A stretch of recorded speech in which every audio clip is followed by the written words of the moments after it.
வணிக சிலிண்டர் தட்டுப்பாடு காரணமாக உணவகங்கள் மற்றும் பேக்கரிகளில் உணவு வகைகளின் எண்ணிக்கை குறைப்பு.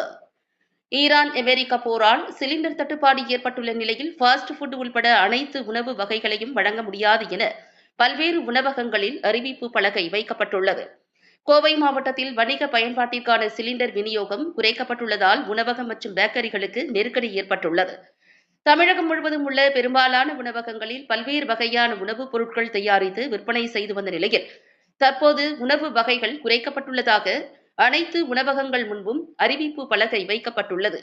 குறிப்பாக சிலிண்டர் அதிகம் செலவாகும் உணவு வகைகளான ஊத்தப்பம், பரோட்டா, பஜ்ஜி, போண்டா, தந்தூரி, வெங்காய பக்கோடா உள்ளிட்ட பல்வேறு உணவு வகைகள் தற்காலிகமாக விநியோகம் நிறுத்தம் செய்யப்பட்டுள்ளது.